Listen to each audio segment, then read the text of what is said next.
ഞങ്ങൾ അപ്ലോഡ് ചെയ്യുന്ന വീഡിയോസ് നിങ്ങളിലെത്താൻ ഈ ചാനൽ ഇന്ന് തന്നെ സബ്സ്ക്രൈബ് ചെയ്യണം. അതോടൊപ്പം ബെല്ലൈക്കൺ പ്രസ് ചെയ്യാൻ മറക്കരുത്.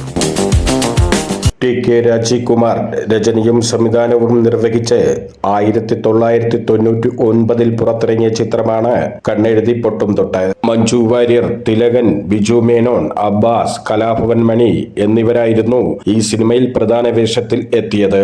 തന്റെ മാതാപിതാക്കളെ കൊലപ്പെടുത്തിയ ജന്മിയായ നടേശനോട് പ്രതികാരം ചെയ്യുന്ന ഭദ്രയുടെ കഥയാണ് ഈ സിനിമ പറഞ്ഞത്. ഭദ്രയായി മഞ്ജു വാര്യരും നടേശനായി തിലകനുമാണ് അഭിനയിച്ചത്.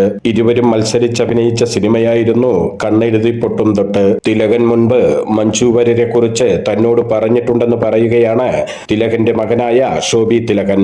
നടിയുടേത് അസാധ്യ പെർഫോമൻസ് ആണെന്ന് അച്ഛൻ അന്ന് പറഞ്ഞിട്ടുണ്ടായിരുന്നുവെന്നും കണ്ണെഴുതി പൊട്ടും തൊട്ട് എന്ന സിനിമ കണ്ടാൽ അത് മനസ്സിലാകുമെന്നും ശോഭി തിലകൻ പറഞ്ഞു.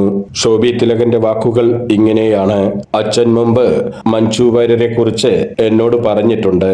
മഞ്ജുവിന്റേത് അസാധ്യ പെർഫോമൻസ് ആണെന്നാണ് അച്ഛൻ അന്ന് എന്നോട് പറഞ്ഞത്.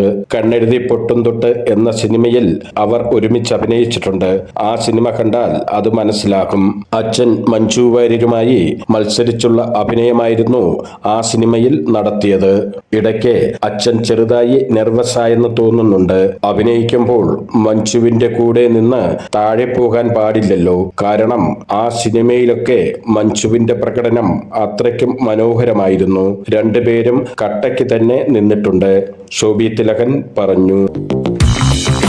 ഞങ്ങൾ അപ്ലോഡ് ചെയ്യുന്ന വീഡിയോസ് നിങ്ങളിലെത്താൻ ഈ ചാനൽ ഇന്ന് തന്നെ സബ്സ്ക്രൈബ് ചെയ്യണം. അതോടൊപ്പം ബെല്ലൈക്കൺ പ്രസ് ചെയ്യാൻ മറക്കരുത്.